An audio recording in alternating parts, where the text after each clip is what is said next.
Carl and his wife Olivia had dinner. They ate the same dishes: French fries, some fish, and vegetable salad.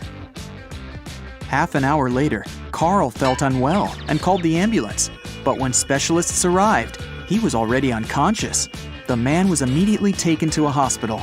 Luckily, doctors had enough time to save him. When they figured out what was wrong with Carl, everyone was shocked. The man had been poisoned. But how could it happen? He and his wife ate the same dishes, but Olivia was perfectly fine. Even more surprising, the next day, the police arrested the woman for trying to poison her husband. How come?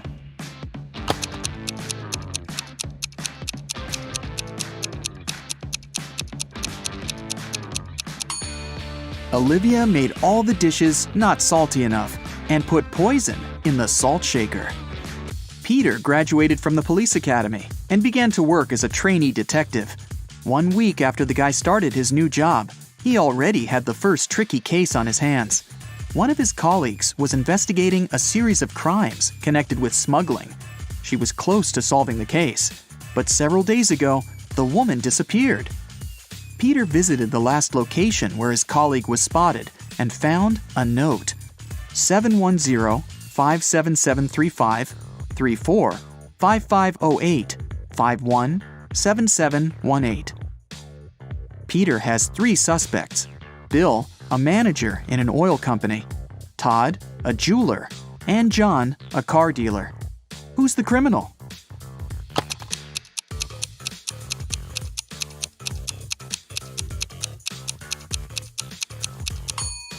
Peter has managed to prove he deserves his detective badge. The guy turned the message upside down and tried to read it that way. Surprisingly, the letters made rather legible words. Bill is boss. He sells oil. Something went wrong in a super-secret laboratory. There was a leak of a newly developed experimental chemical, and it made several plants and animals mutate in the blink of an eye. Scientists ended up locked in one room with the vicious monsters. One of the researchers managed to figure out how they could get out of this dire situation, but the substance they needed was in another part of the laboratory. The scientists could get there through one of 3 corridors. The first was guarded by fire-breathing crocodiles. Hey, it was an experimental laboratory after all. The second corridor was filled with meat-eating sunflowers with extra sharp teeth. And the third passage was swarming with venomous bees. Which one should the scientists choose?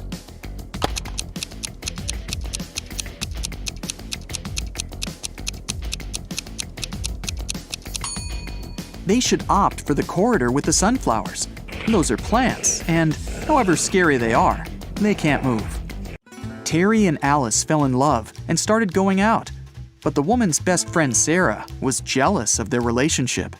Alice didn't want to lose her friendship and tried to keep the dates with her boyfriend in secret. That's why she left him coded messages with the places where they were going to meet. That day, Terry found a new note. It looked like this. At first, he was puzzled, but soon enough, he realized where he was going to see Alice. Can you figure it out?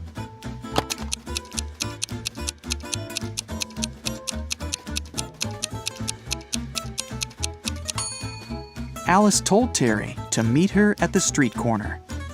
Patrick called the police. The man seemed to be worried sick. "My wife Victoria took our dog for a walk in the afternoon. Several hours ago, our pooch returned alone. I don't know where Vicky is." The police questioned the suspects. Mrs. Summers said she'd been watching TV all day long. "I was busy delivering the mail," said the postman. "I didn't have time to linger in this area, and I didn't see anything."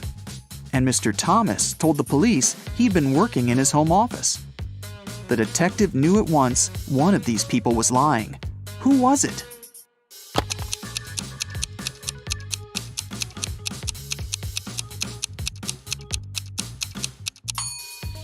It was the postman. His sleeve is a bit torn, and there's a dog bite on his arm. Plus, some black fur is stuck to his pants. Victoria's dog probably tried to protect the woman. 3 expensive watches have been stolen from Mr. Brown's store this year.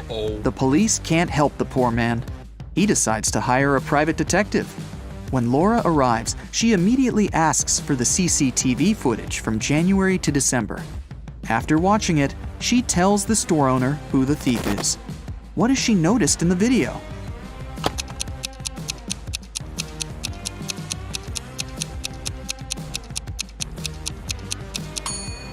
The same guy came to the store several times, in April, August, and November. And every time, he has a cast on his arm. But no broken bone would need 8 months to heal. Joe had a friend, Randy, who never answered questions directly. Once, Joe sent Randy a message, inviting him to join their common friends in a cafe. Randy's answer was kinda weird. Sorry, no money. Job in job. Luckily, Joe knew his friend well enough to understand what he meant. But can you figure it out?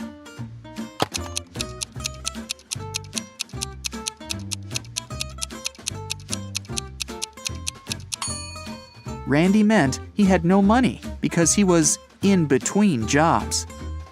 The next time Joe texted Randy was when he needed some advice. Despite all his quirks, his friend was very good at finding solutions to difficult situations.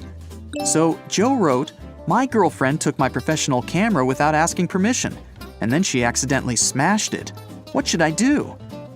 The answer was bizarre, not that it was unexpected. Give, get, give, get. Give, get, give, get. At first, Joe didn't think he wanted to follow this advice, but a bit later, he decided it was the best course of action. What was the advice?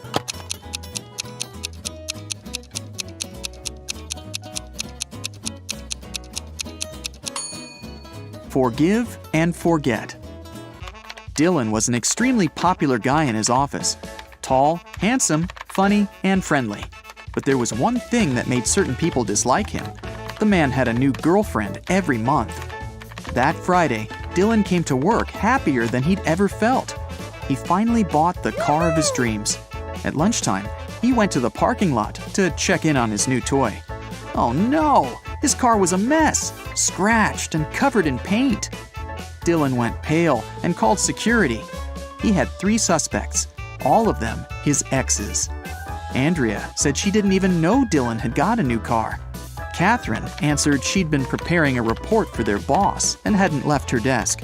And Mila told the guy she'd forgiven him long ago. Who ruined Dylan's car?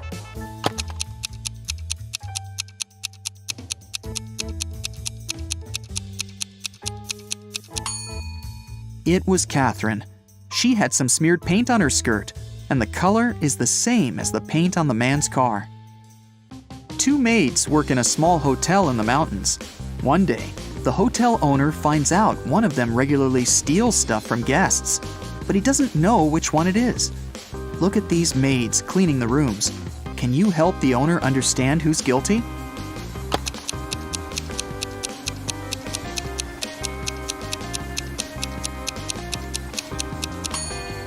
The maid on the right hasn't noticed the ring under the sofa.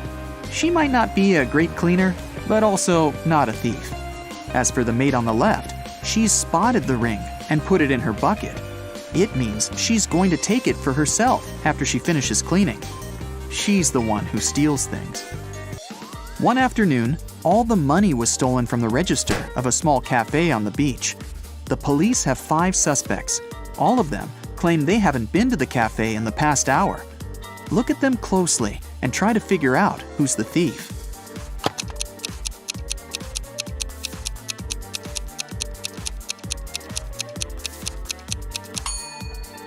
It's the guy with the cocktail in his hand.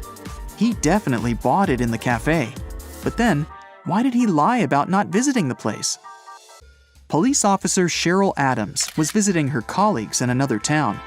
She was walking along the river, taking pictures to send to her husband, when a man crashed into her. They both fell to the ground. After helping Cheryl to her feet, the man started to apologize. It turned out someone had stolen his wallet, and he was trying to catch the thief. "I was painting my boat, and my wallet was lying next to me. But then I got distracted, just for a moment. But when I turned back, the wallet wasn't there anymore." Cheryl understood the thief couldn't have gone far. She pulled the man to the nearby pier. There were 4 people there. After looking at them closely, the police officer knew who the thief was. Now it's your turn to figure it out.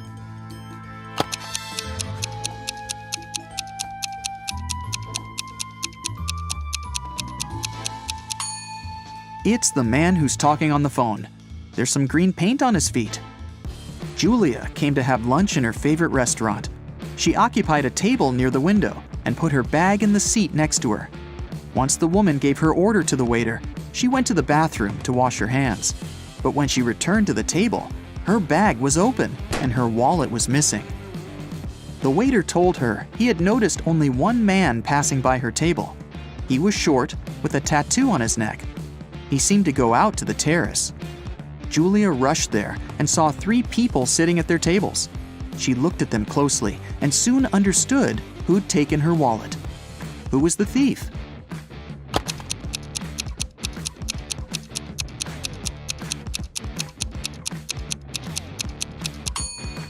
It's the young woman on the right.